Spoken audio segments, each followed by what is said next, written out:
Hey guys, Inferno here, and today we're going to be talking about this new Kirby game. Oh. Old Kirby game. That's right, this game is a remaster of Kirby's Return to Dreamland for the Wii.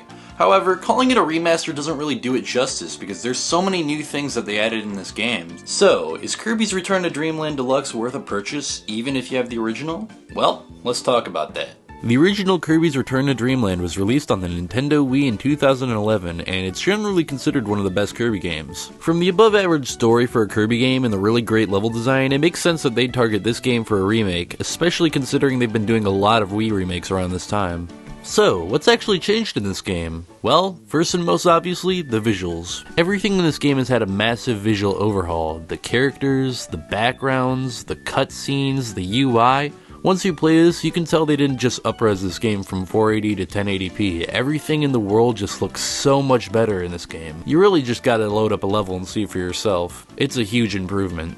When the trailers for this game came out, some people were complaining about the visuals, but in retrospect, they were wrong. This game just looks so much better in every way. Every change they made was good, except for the King DDD face change. I hate it. But anyways, let's not get stuck on the visuals, because that's far from the best part about this release. In fact, one of the best things about this release of the game is something you could never tell by looking at gameplay footage. And that's that this game feels so much better to play on the Switch than it does on the Wii.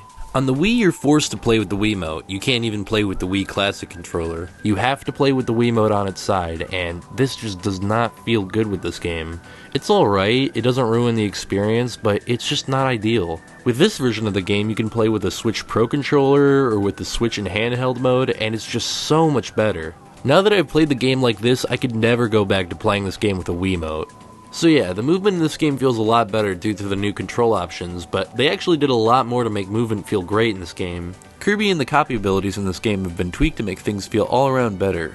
For example, with my favorite ability of all time, Tornado, they made it immune to fire, which is really helpful for lava levels, and it might be crazy, but I feel like they made it fly higher and faster, but maybe that's just me.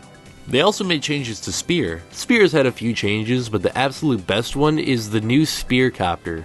One of the coolest things in the original game was that you could fly using the spear ability by twirling it, but they made it so much better in this game. Now you can actually cross like large chasms using the spear ability, which, you know, you can do as Kirby, but this is so much cooler. They also improved the hammer ability. You can now do hammer flip while moving. That's a little thing, but it's cool. And most importantly, you can now spin the rock as Rock Kirby. That's right, when you're in the rock, you can spin the rock. I can now die happy knowing what the back of this statue looks like. Oh, that's why this game has this rating. There's also a few other cool things, like they made dashing easier, they added the air dodge from another Kirby game, they substituted out motion controls, but you can turn them back on. They modernized a few other controls, and most importantly, you can now swim diagonally. Thank gosh. Anyways, that's most of what I have to say about the game feel. There's a few other cool things they did, like how they gave all the bosses more health, but let's move on to the new content in the game. And the most obvious additions to this game are two new copy abilities that have never been in the series before, Sand Kirby and Mecha Kirby.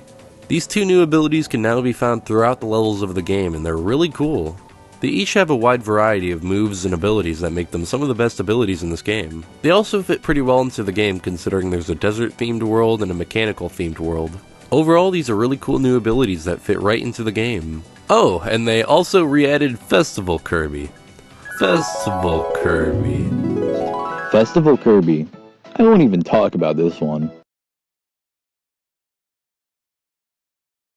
Honestly, this ability doesn't really do much, it just clears the screen, so that's cool, I guess. Anyways, that's all of the copy abilities. Let's move on to the Magalor Epilogue, the new mode in this game. This mode takes place after the main game and features Magalor trying to regain his powers. He starts off super weak, but as you play more and more, he becomes more and more powerful, which is a pretty cool progression system.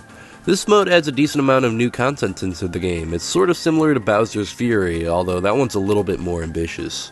However, they didn't need to do this at all, so it's pretty cool that they added this. They also added a bunch more minigames into the game in Merry Magoland. I don't even know what this place is. You can get cosmetics, but I never really did this. It's totally optional, but it's a cool thing to check out. So yeah, those are the new things they added in this game. It's pretty cool to play as Magalor because he's a pretty significant character in the Kirby series. And the new copy abilities are great. So yeah, I'm a fan of all the stuff they did with this game. Anyways, that's all I have to say about the game and the new things they added. But there's one more question. Should you buy this game? Well, that really depends. If you're a Kirby fan who's already played this game and you're looking to re-experience it, absolutely buy this game. It is the best way to re-experience this game. It is amazing. It felt so fresh playing it like this, and it's just a huge improvement over the original. However, if you've never played the original or you've never played a Kirby game, then you may not be sure if it's worth it or not.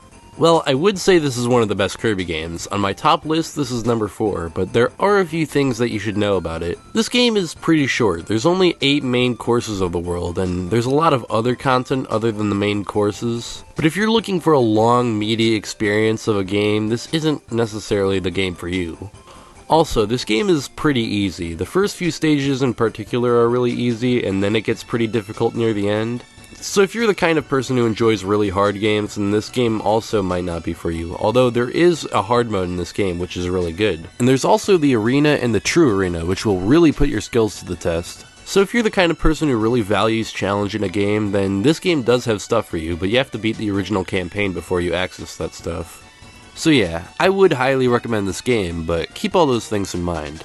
In conclusion, yes, this is absolutely worth buying.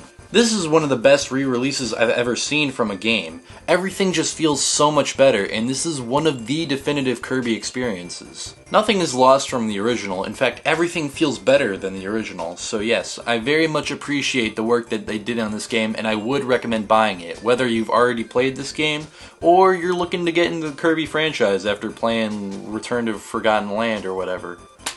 So yeah, if you have the money for this game, buy it. Buy it. It's good. It's a really good game. Anyways, that's all. See you later. You're looking to get into the Kirby franchise after playing Return to Forgotten Land or whatever.